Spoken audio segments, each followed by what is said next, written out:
Welcome, Dr. Bernice Ndofor.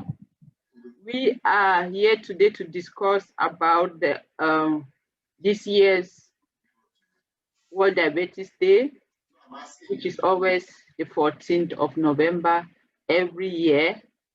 But before we go into this important topic, maybe you can introduce yourself, and as a healthcare leader, as a healthcare professional, please kindly introduce yourself. Yeah, good evening or good morning, wherever, what time one is listening to this message. I will start by thanking Dr. Bernadette for inviting me and also send me a reminder about the World Diabetes Day, which is the 14th tomorrow. Dr. Bernice, I'm an internist and also the emergentologist. I work in Essen in a private clinic, and I have different types of patients, from children up to very, very old patients that I do take care of at the moment. Once more, thanks for having me here. No, thanks. I highly appreciate. I know how busy your schedule is, because you are somebody who is running her own private practice. And so can you tell me what the importance of this day, the Diabetes Day, for you and for your patients? First of all, I'll start by letting people know the amount of people that suffer from diabetes worldwide today. We have over 370 million people worldwide, and those are just the numbers that have been detected already, and you have more than half of it are undiscovered. And knowing that this diabetes, if it's not being taken care of or discovered early, it can lead to a lot of complications, and these complications is what leads to the death of people, or also complicates, make also their standard of life very, very tricky. It's a day that it also makes a lot of people like a reminder for a lot of us, or those that things such disease doesn't exist or is for particular people, to know that it can happen to anybody. And if you don't take care of your way of living, your lifestyle, it can also get to you. And knowing the risk factors and also knowing this thing, what might happen or how you can prevent it, I think is very important for people to know about it. Okay, so as you rightly say, the quality of life matters, and at times this disease go undictated. And so when you, as I said, you run a private practice within an environment where you have a multicultural vicinity, you have I don't know what percentage of your clients are from migrant background, and we know what social determinants of health can be. Does the demography of your clients that visit your practice, do you notice if there is a discrepancy between the migrant population and the locals when it comes to this particular disease, diabetes, especially diabetes type 2? Yeah, there's a lot. It's very, very wide. There's a wide range difference. I have like 90% of German patients. 5 to 10% are foreigners. Foreigners with diabetes. For the 10% of the diabetic foreign patients, I do have just like 1% that really takes this disease very serious. They hardly come for control. Because we are here in Germany, we are very fortunate to have a disease management program where we put in our patients when they're being diagnosed with diabetes to come every 3 months for checkups. When it comes to the migrants, you have to remind them. Even the reminders, they keep on missing the appointments. They miss like 2-3 appointments, and at the end, they are being taken out of the program, because if you don't follow up, if you don't come as required by the insurance, by us, then the program you are being kicked off the program. I don't know why it is like that, even though we do really take time to talk to the patients, to advise them, and also do some lectures in every month, we do have times to talk to them, to let them know what it might cost if they don't come so often, because they might only come when it's very difficult, when it's already in their final case. Let me say when they are already their kidney already damaged, or they can't really see any longer. That's when they really come at the end. I have, like, let me say, heart attack, when they have heart attack and in the hospital, and even after that, even they don't take it serious, and it's a call for consent. Oh, it's really interesting to know, because you said you mentioned already heart attack. And when I remember many people, when you say, coming from Cameroon, many people always say, I have sugar. And when you have sugar, it's like, theoretically, people just feel that it is sugar. How much how much patience do you need to explain to people that diabetes in itself is just a concept, but not managing the diabetes might lead to something like the heart attack and even to blindness? How much patience do you need, and what type of resources do you need as an internist for this exercise? First of all, it's the time, and you need the time, and you also need to have the patience to deal with the patients, because they are, as I said, some of them can really be very, very stubborn. Some of them can be really stubborn. And the other thing is also, let me say, the finances also, because there are times even that when they come in some certain stages, that they even have wounds or the rest, and they don't even have money. They don't have means to, they don't have ways to get medications. I try, of course, I usually have some I give them for free, some things I give them for free, like some, like this compressed, like these bandages and the rest,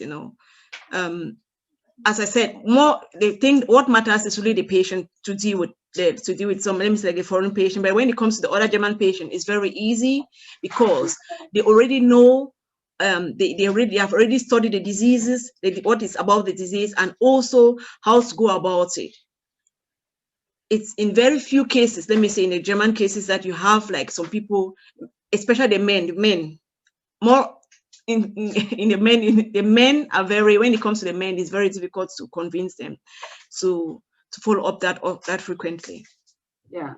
Yeah. So I know this year the World Diabetes Year coincide also with the Corona pandemic. So it is difficult not to touch on that particular subject and the subject matter. And from what you are explaining now, it seems like what we notice in places like, at least where data is available, in the US and in the UK, where your social background determines how you perceive and take care of your health.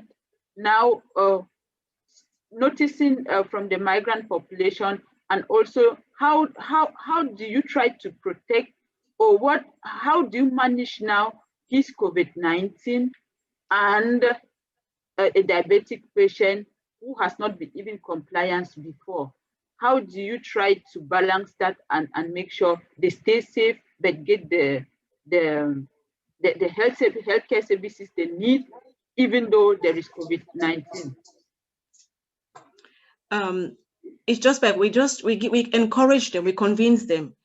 Just having the diabetic already, you're at risk of having the COVID. At risk. Let me say, if you get infected, most of the diabetic patients, they are already scared to come to the clinic.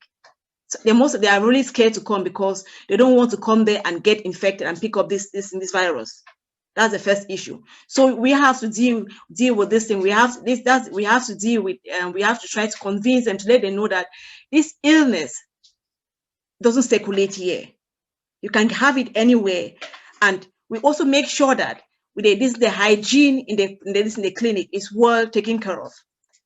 And people so that people should not also be much in the clinic. Just few. Let me say, when we make sure they come, they have their particular time that they come, they just get in, they do go to the lab, Then we book them the next day, and they come for this thing for the. We talk about what the result was and how we have to do. What are the next steps of treatments? That's what we do. Notwithstanding, you still have a lot of people that stay away from the clinic because of because of the infection, because they're scared. They're really scared. Yeah. So now we have fear as a secondary factor within the pandemic that is influencing patients' attitudes with patients that have other diseases. And so it becomes something for you. What I really need to always, I cannot appreciate or say thank you enough for all healthcare professionals, all medical doctors, all nurses that are seeing into it that when we are sick, we can still go into to the private clinics, to the private practices, and they do everything within the framework of social distancing, of hygiene, and thanks for that advice. So the date 14th of November was chosen because the pioneer, the father of insulin, that was the birthday of the father of insulin, Frederick Banting. And insulin is a central therapeutics within the therapy of diabetes. How do you manage the process when you have to tell a patient your case is within the framework whereby you will need to start using insulin? That's really, it's very difficult. It's very difficult. Let me see. They first of all looked at me and think I'm just like, the result is not the result. First of all, I have to convince them, let them know. I have to show them some certain scenarios or some pictures. And when I tell them the pictures, I tell them what might happen. Then they get scared. When they are scared about the complications that this high level of glucose can cause to them, if it's not well taken care of, if it's not well treated, they say okay. They come with they then come down and ask me, okay, what should we do then? I said, okay, the next thing is insulin. But if you also play a good part, a good role in it, it can also be, you can be lucky that this insulin we don't keep it for long. We don't keep it for a long while. Maybe after some months or some years, we can also reduce it or we take it off you. But at this level, it's too high that we have to start with it. I just had of recent an old patient. He's very wise, very, very smart grandfather. So he had very, very high level. I talked about insulin. I spoke to him about insulin. It was very, very difficult to convince him. And I knew it wasn't possible. And I knew even if I had to give him that, he wouldn't use it. So it was just like walking against the wall. Then I decided in choosing another one. There's what they call it GLP. Yes. It's just like a this thing. Either you use the insulin, you get to the insulin. Before you get to insulin, you can also try to use it. It's very expensive. So I just proposed of him coming to the clinic every week, once a week. You just inject it once a week. We'll do that to him. Then after like 3 months, we'll see how the level is. Then we can decide on what to do next. So I think knowing that we have other therapeutic options, so we can try to exhaust it in such patients that are really that they don't even want to take the insulin, because insulin has it issues also to apply it every day. And if somebody is not really versed with it, the amount of hypoglycemia that can easily lead to death is more dangerous. So for me to avoid such things, I'd rather just stay and try to exhaust the other therapeutic options before I even get to the insulin. And if I have to go to the insulin at the last moment, I close my eyes, I try everything, and the patient then will just know that, oh, you've done your best. I'm going to go for it. Then I will try it and see how it works. Okay. So now, when you first spoke, I thought maybe the injection was the problem. So considering the fact that the patient is accepting the GLP analog, and it is also injecting. That means if the science can be as such that people can inject the insulin also just once a week, like with the GLP analog, do you think the patients will be more compliant, or just that aspect of thinking about using insulin and also risking maybe to have the hypoglycemia is keeping some people maybe sleepless night? That is why they resist in insulin. I think that would be possible. I think if that was possible, then I think most patients would go in for it. They'll go in for it. But unfortunately, insulin, knowing the types of insulin, we have the short and the long, different types of insulin. It's very difficult to have that options of doing once a week or once a month. So the only medication that we have at the moment is a GLP analog. So that's what we have to use. Even though it's very expensive, I think I go in for it if I have good patients that I know that one can really help them. I do use it. I don't care about the money. I just get what I know it can help my patient. That's what matters at the end. Yeah. Also the compliance also.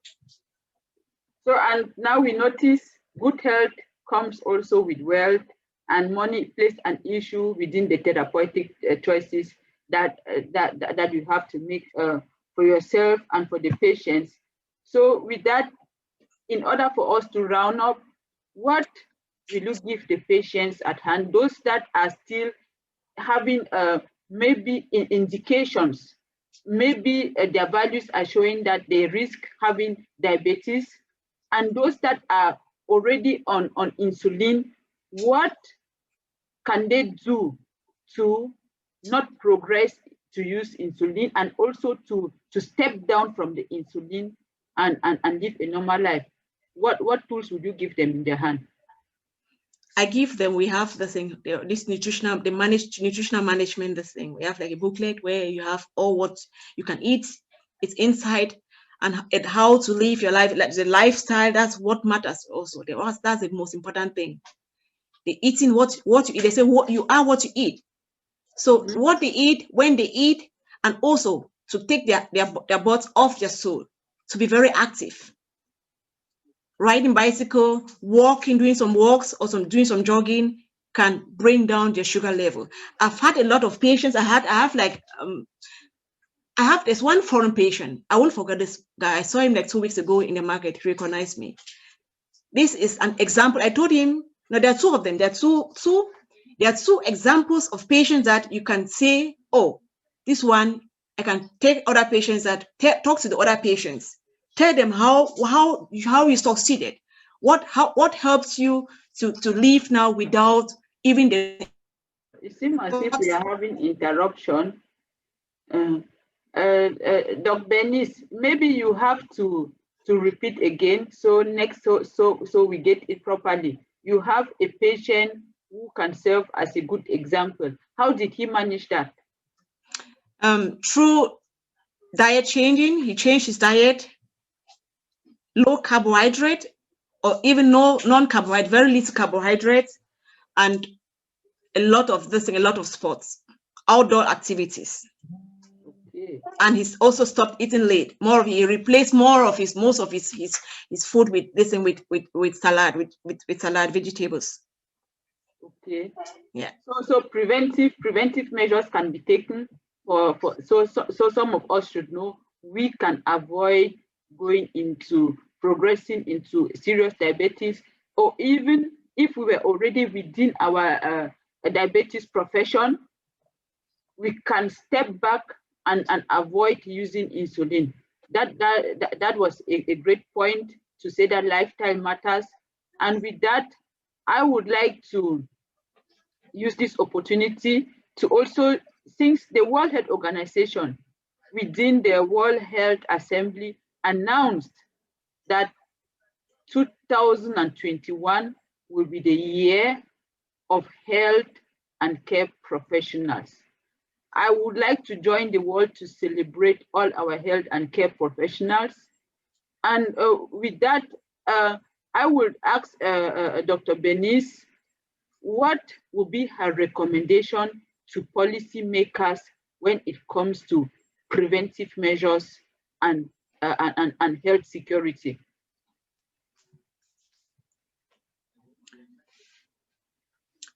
when I think the important thing is to reconsider also the population, know the amount, the population, the people that are dealing with what illness, what is it that is more common in that population, and what are the causes of those ailments. If you know the causes of it, then you can know how to tackle it. As in response to Africa or Cameroon, good hospitals and also the medical, the health and the healthcare professionals, if they're also well trained, they can also help in trying to combat a lot of medical issues, and also make people to live a better quality life, and also bringing also more services also to the government. Sure. Thank you, Dr. Bernice. We are at the end of this segment, so I hope to have you more often, but I know that it will not be too often following your schedule. And Yeah. so one last word to our viewers, and then we can close the day. I would advise anybody that has issues, let me say, if you have relative family of the first degree with diabetic, and if you're above 45, the age of 45, and you're hypertensive, you have to go and check your blood sugar level. You can do it once a year if you can't, or every 6 months if it's possible. And the other thing is, you can do a lot of things, let me say, like sports, and also the ways what you eat also can also help to avoid a lot of medical issues. Sure. Thank you. Now I would call on everyone. Remember, COVID-19 is still around. Please do your social distancing. Put on the mask. Even if it is not for yourself, you are protecting your neighbor. You are protecting your colleague. You are protecting those you're meeting in the supermarket, and also try to make sure you follow personal and professional hygiene. Thank you. Thank you, Dr. Bernadette.